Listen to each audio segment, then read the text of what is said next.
Yo, this is Deontay the Bronx Bummer Wild, the WBC heavyweight champion of the world. And I'd like to give a big shout out to CJ Goodfella, Sports TV. Bomb Squad, baby. Don't forget to check out our sponsor, The Health Blaze, at thehealthblaze.com. 100% all natural products from lotions, soaps, foot soaks, bath bombs, and much, much more. Use the promo code Goodfella1Boxing. Tell them your boy CJ Goodfella sent you, get 18% off. We out. All right, man, we back. Goodfella Sports TV. Appreciate everybody for checking in. Make sure you hit that subscribe button, bell icon button. Share the video. And Canelo refiles his lawsuit against DAZN and Golden Boy. Let's talk about that. So that goes in the boxing news playlist. So check out that playlist for more news like this. But I heard that Canelo finally got to see the contract from the DAZN. Now, what happened was Canelo never seen the DAZN contract. All right, Golden Boy signed off on the contract, and they paid Canelo. So Canelo somehow agreed to a deal that he never seen. So, which a lot of people, business sense makes no sense. How can you sign a deal, or how can you agree to a deal that you never seen? So you got to ask yourself, what's going on with his lawyers or his business IQ for a guy that, still got horses and got a ranch or a farm, whatever he got. How was you not able to see a contract? And you tied into that. I'm pretty sure if you never seen the contract, you never signed a contract, it got to be a loophole for you to get out of that. But from my understanding is that he really don't have a leg to stand in on in this lawsuit, because it's basically he basically agreed or somehow signed a deal to do this 10-fight deal. Remember, the Rocky Fielding fight didn't count.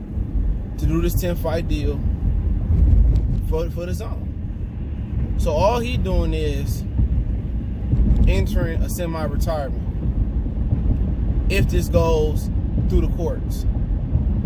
Last time they threw it out because it was a weak case. So did they go there and find some technicalities that can make the case stronger is the question.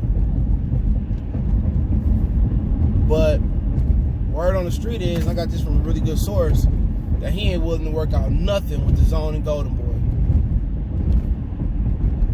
He feel like they effed him over, and he ain't working nothing out with him. So at this point, do you think he'd rather retire than go back to DAZN? Because the new rework deal that we heard was that was $20 million. That's what we heard.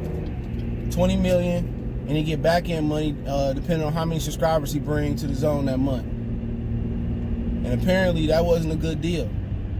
So now they talking about Billy Joe Saunders might fight Martin Murray or Fedor Chuvinov, or I don't know, some other UK vagabonds, right?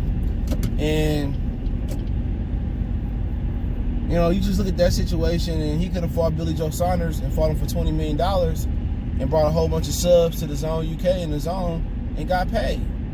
Instead of sitting here crying and bitching, and I know they agreed to a $35 million deal, but apparently it must be some language in that contract where they can cut your deal down. It's subjective to what they want. But still, that's a good payday, $20 million to be instead of sitting at home. Is it more about the pay, or is it more about, the creative control that DAZN got where they can pick and choose his fights? And Canelo ain't trying to fight nobody young. I think this is a lot about not wanting to fight a young op and Callum Smith and Billy Joe Saunders. And them probably wanting to make him fight Demetrius Andrade somewhere down the line, even though they wouldn't approve him for this next fight. I think Canelo want creative control. Because you remember Oscar and Bernard saying he need to start taking legacy fights. And I think Canelo is more difficult to work with than people anticipate.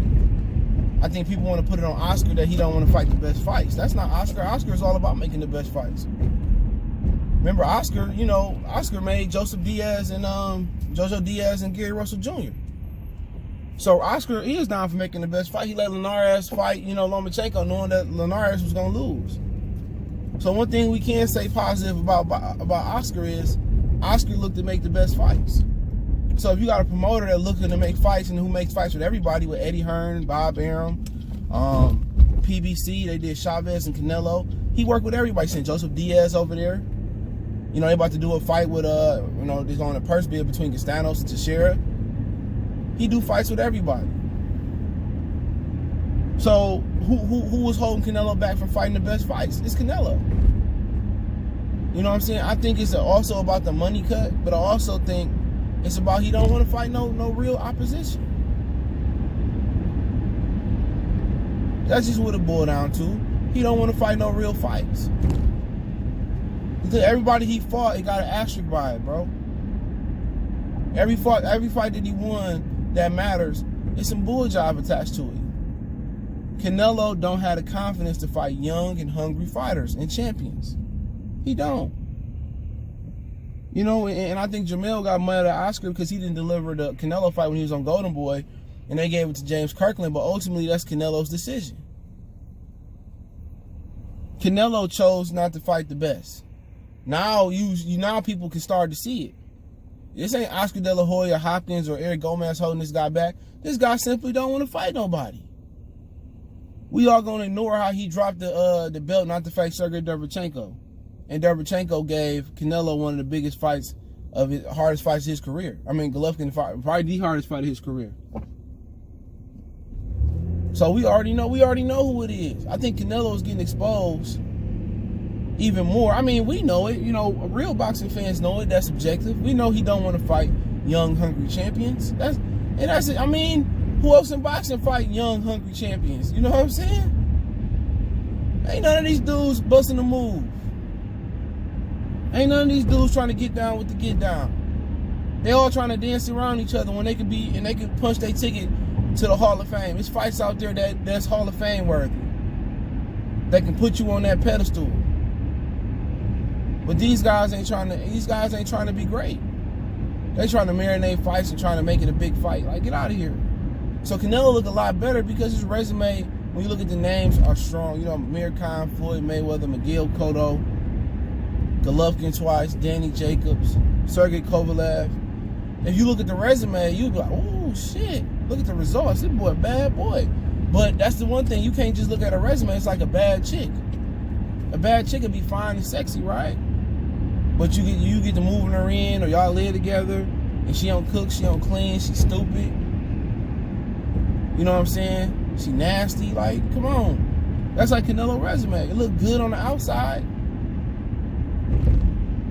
But when you open that joker up and you see the truth, it's not a great resume. He's benefited from Asian guys out. He's benefited from, you know, from the commissions helping him, and, you know, he's benefited from his heritage and his looks. But this just sounds like a crybaby fella. I don't think he's willing to play the waiting game. I really do. I think he's willing to play the waiting game. I think if this goes somewhere, they'd be sitting in court for a while. And what he probably think is without him, the DAZN USA is gonna fold. So when it fold, you know, he'd be a free agent, and I heard he want to go over to Al. Al is making a strong push. So that could be part of his strategy. Tie this thing up in court. No Canelo. A lot of people gonna unsubscribe, and the DAZN gonna be broken. They don't have another star. Who Golovkin gonna fight over there? They don't like Demetrius Andrade, so they're not gonna get that fight because Golovkin don't have nobody to fight. Ryan Garcia and Devin Haney, man, they ain't built no brands on the DAZN. Ain't nobody checking for them like that for real. So they don't have nothing else behind them. You can say, well, they got AJ. Nobody care about watching AJ in the UK. I mean, in the USA. Nobody cares about AJ. So really, it's in a situation where I think his strategy is, let's take this shit to trial. Let's take it to court. And let's tie it up. And by the time we get through it, the DAZN gonna fold. And people say the owner got $26 billion. Is that, like, is it liquid? You know, does he got it in cash? Because most people that got wealth, they don't sit their money in banks. You got to have it liquid. You got to have it in an asset where you can get the money expeditiously. And even people that's got billions and billions of dollars, they some of the most frugal people on earth. You know? So he losing money in this market. What's the point to keep going on? So I think Canelo trying to prove a point, but you know, I think a lot of it is he want to control his destiny. He want to cherry pick his opponents for a high price. And with the DAZN, they not gonna let that happen. We paying you $35 million. You can't beat Triple G. Triple G getting 14, 15 a fight. You think you Triple G, Drew? Nah, you ain't no Triple G. You ain't no Triple G. You ain't gonna be able to, you ain't no good old Eastern European boy. You an Irish Mexican boy. You ain't picking your fights over here. I think a lot of it is he don't want to fight on young opponents. Canelo don't have no confidence as a fighter. If he did, he'd have fought Danny Jacobs without that rehydration clause. If he did, he'd have whooped Jamil and Jamal a long time ago and Demetrius Andrade. This boy ain't got no confidence. I've been telling y'all that. Y'all go around throwing the word great around. Shit, Canelo got a great situation. If Canelo was a regular Dominican or he was a black person, man, he wouldn't, man, Golden Boy wouldn't care about him. He wouldn't have got that money. And he don't have no pool like that in the USA. Most Americans don't care about no damn Canelo. You know what I'm saying? Them is the Hispanics who care watching him fight. And the DAZN overestimated his worth. That's what they did. They overestimated this man's worth. That's all they did. They thought he was bigger than what he was, and he not. No, but hey, it is what it is. Appreciate everybody for tapping in. Don't forget me on Facebook, Instagram, Twitter. Reach out if you got business, question, inquiry, sponsorship, video requests. Keep sharing the videos. Appreciate the love, support, man. And don't forget to check out the boxing news playlist. Man, I'm tired. I'll get to work. But other than that, man, just keep sharing the videos. Want to make a donation? All that information is in the description. Best way to donate, share the video one time for the one time we go.